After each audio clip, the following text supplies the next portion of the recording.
she came home. Carlyle's lost an empire. You fall hard enough, you tend to be reminded of what truly matters.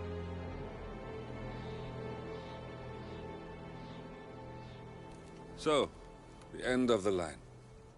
You ready for this? Are you? Who will you be, without a score to settle? I guess the world's most wanted fugitive will have to do.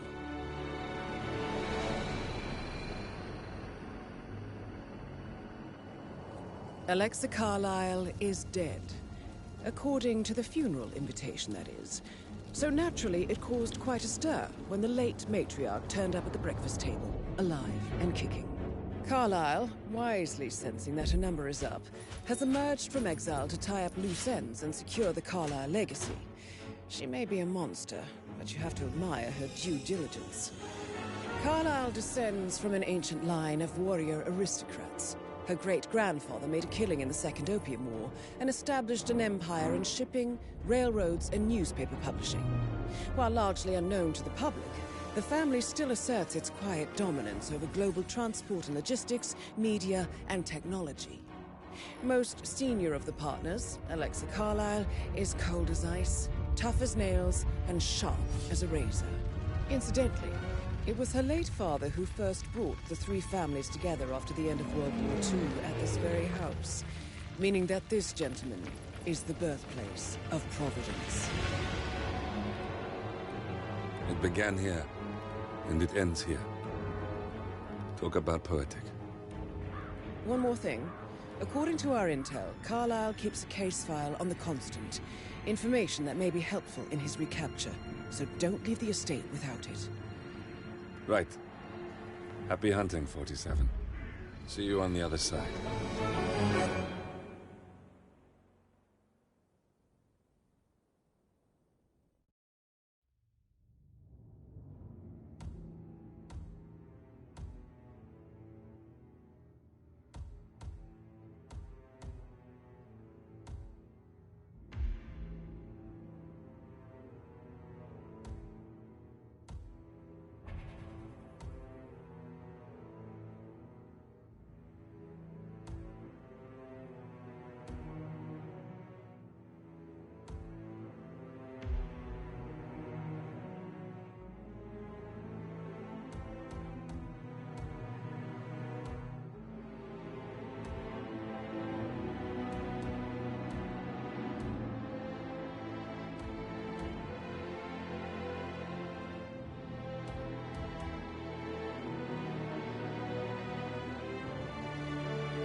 Thornbridge Manor, the Carlyle family's home for countless generations.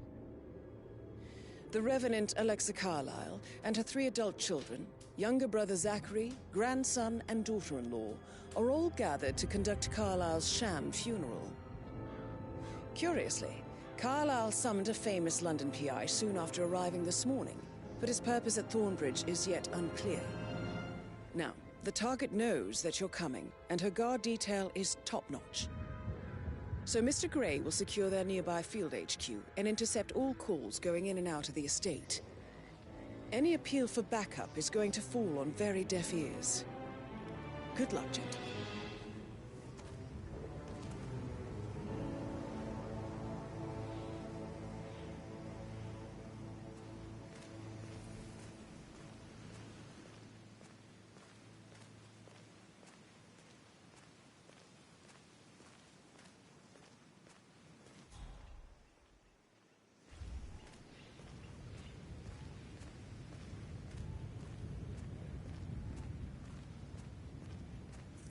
Private area, sir.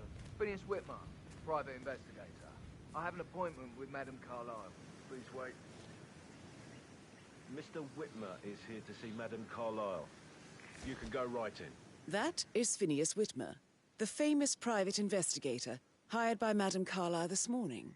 I'm curious why he's here. Maybe you should do some detecting yourself, 47. A famous private investigator summoned by Alexa Carlyle has arrived at Thornbridge Manor. If you take his place, it may be an opportunity to get close to Madame Carlyle.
here.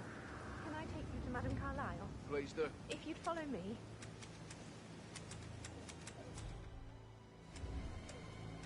I know I oughtn't say anything, but I'm so relieved you're here. Everything's just so strange. Preparing for Madame's funeral, and then she turns up alive. But then the awful business with her brother Zachary, and all this security. I've never seen the place guarded like this, and I dare say I don't like it. Oh, by the way, I told Kate about those texts. What did she say? Well, I thought she'd be mad at me, but she just thanked me. Said she understood the position I was in. We had a really good talk about it, actually. Oh, what did I tell you? She's a sensible woman. And that stuff from your ex was like manipulation. I know. I guess I thought she was gonna read into them and freak out. Then the doctor. Sir, I just need to check. That's a bit excessive, I think, considering the fact that I spotted no less than 2 routes to get inside the house unseen. We know what we're doing, sir. Don't worry about that.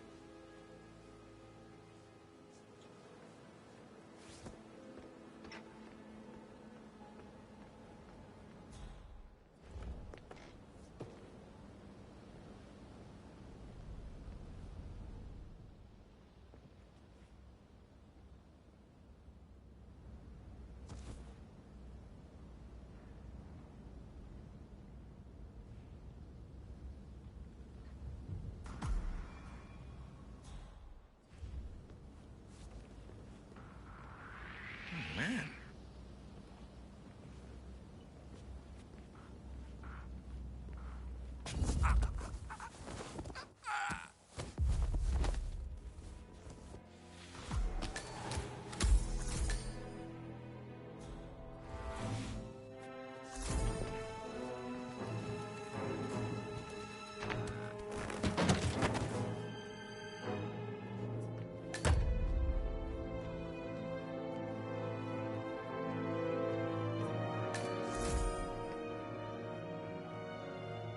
Mr. Whitmer, thank you for coming on such short notice. A great tragedy has fallen upon us, and I need a quick resolution, handled with absolute discretion. Results and discretion are my speciality. Very well. I suppose you will want to start at the crime scene. In my experience, a thorough examination of a potential crime scene is half the job done. Good. Fernsby will take over from here. I am Mr. Fernsby, the butler. Madame Carlyle has asked me to assist you in any way possible. Mr. Whitmer, I understand that you've traveled from London. Would you care for some refreshments? Or do you prefer to go straight to Mr. Zachary's sleeping quarters? I prefer to get started. As you wish. If you'll follow me, sir.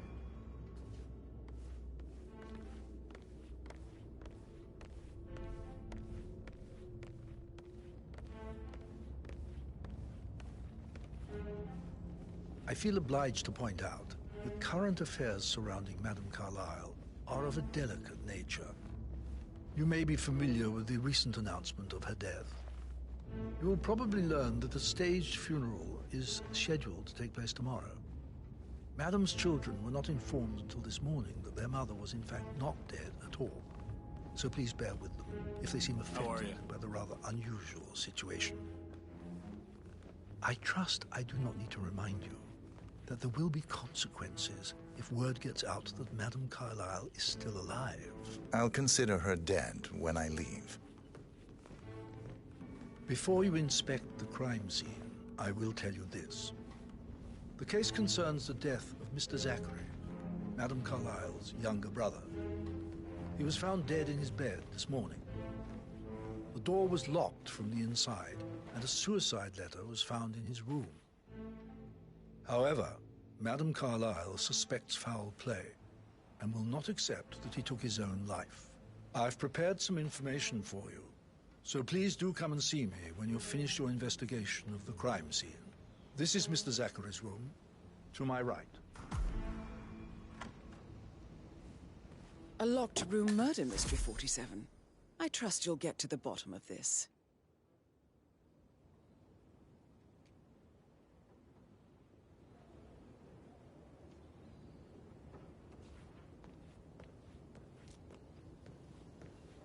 Why don't you use your camera to scan the dead body, 47?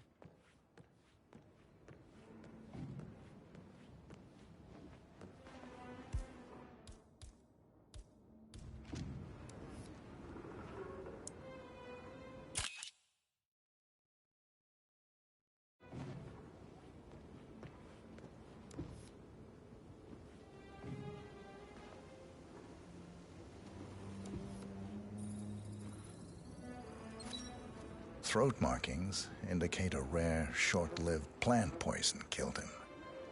Spread shows time of death at around 10 o'clock last night. You do know your poisons, 47.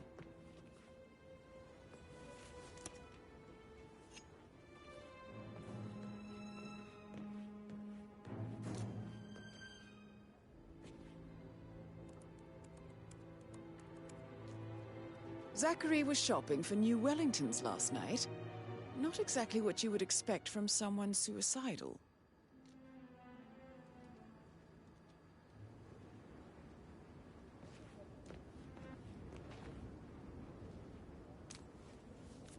Zachary's suicide note. Also, a sample of handwriting. It could be relevant to compare to other samples to establish its authenticity.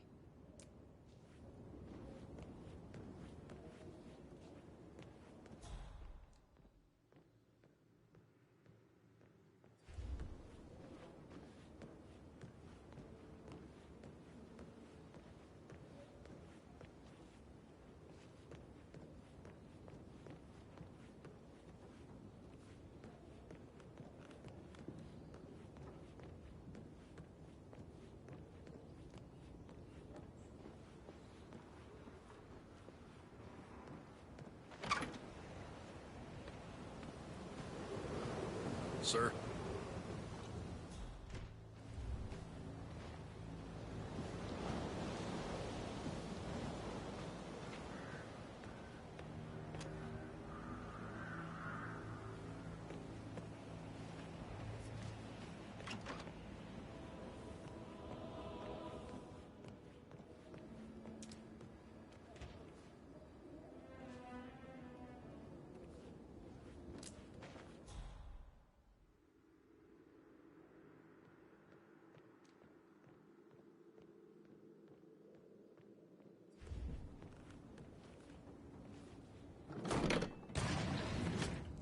A hidden door. It's a secret passage. This could explain how the door was locked from the inside.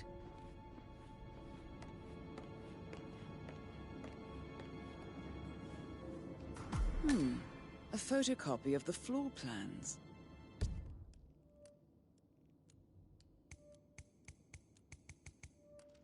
Somebody's been researching the secret ins and outs of Thornbridge Manor. I believe you've done a thorough search of the crime scene, 47. Maybe it's time to see the butler. I'm curious about the information he's prepared for you.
Aaron Ford Jr. calling from Morgan, Yates & Cohn. I need to get a listing of asset transfers from the car TC depot number 5085. No, I need it immediately.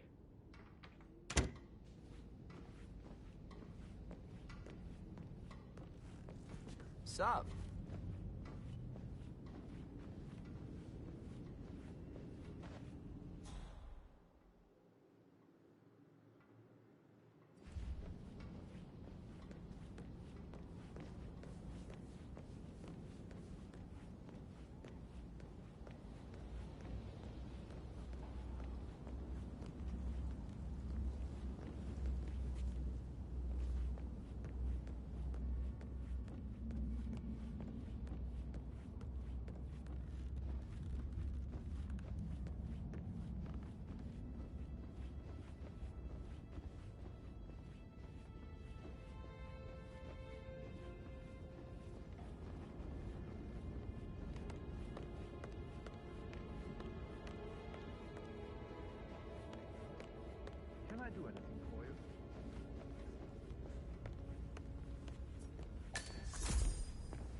Oh, just remembered I went for a stroll behind the greenhouse last night. Maybe that's where it is. What is? My lost button. The one you couldn't find at the graveyard. Wouldn't it be a good idea for you to go and look for it? Mr. Fernsby, Now? I'm done with Good the crime idea. scene. Did you establish a time of death? Zachary died around 10 o'clock last night. Well, that means the staff were off duty. And Madame Carlyle and her security didn't arrive until this morning. That leaves Madame's family and myself as the only persons here when he died. And before you ask, no, I do not have an alibi. I was alone in my office at the time of death. Here is the material that I prepared for you. It's a list of the possible suspects and their quarters. Hopefully that will help you keep track of your findings. Please come and see me when you've solved the case, and I will take you to Madame Carlyle. This is very useful information, 47.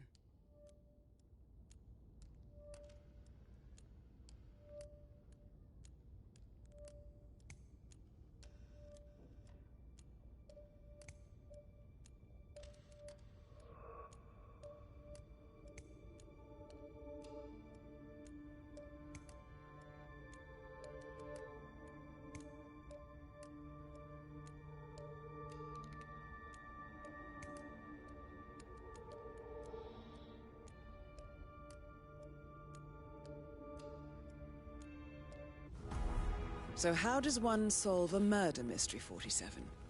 Motive, means, and opportunity, I believe. May I suggest you ask the suspects for alibis? Or perhaps you prefer searching the manor for clues first?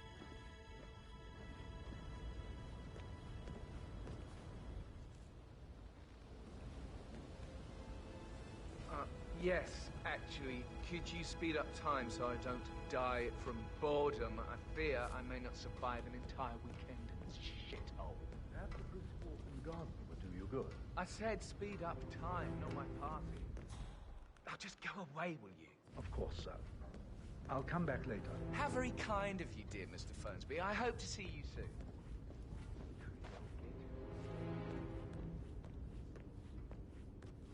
How's everything coming along? Very well, Mr. Fernsby. Make sure you focus on your work. I will.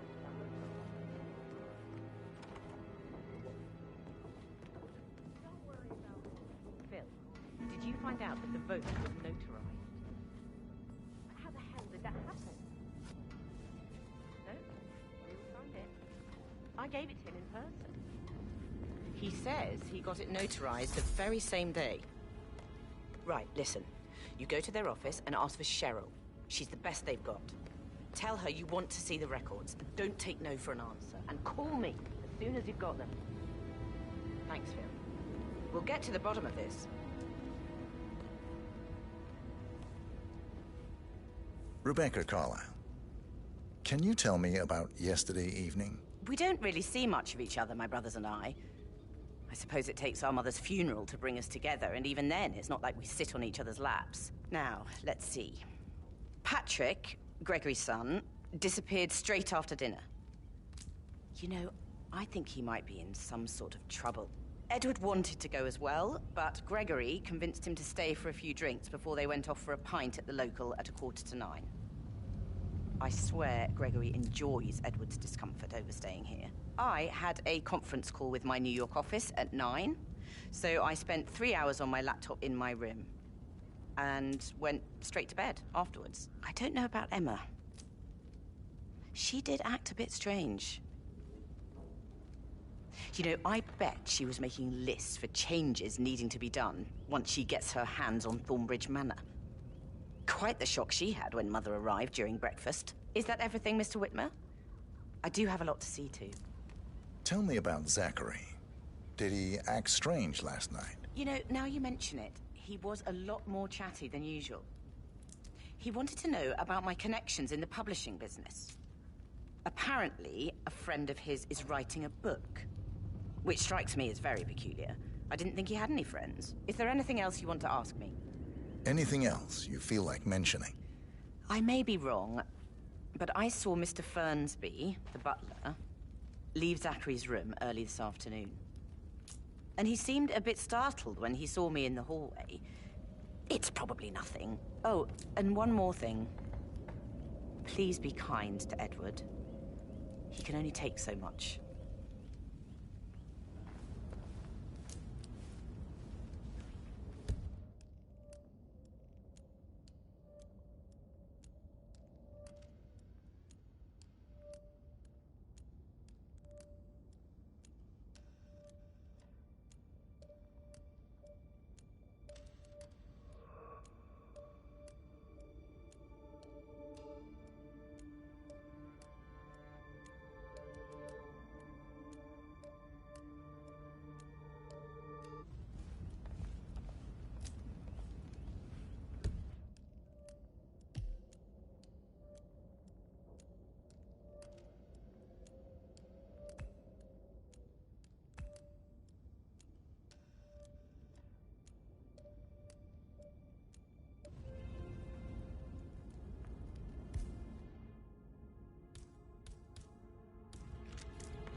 Emma Carlisle, can you tell me where you were yesterday evening?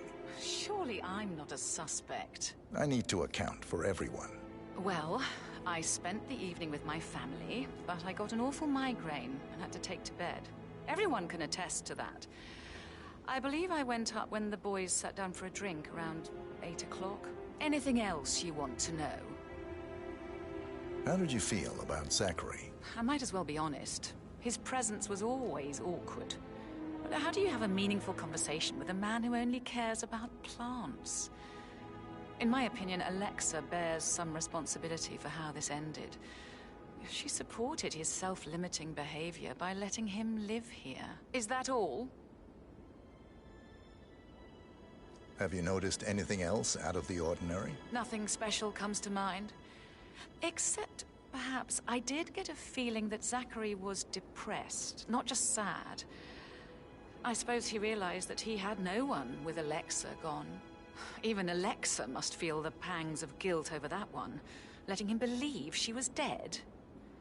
Then again, guilt isn't her strong suit.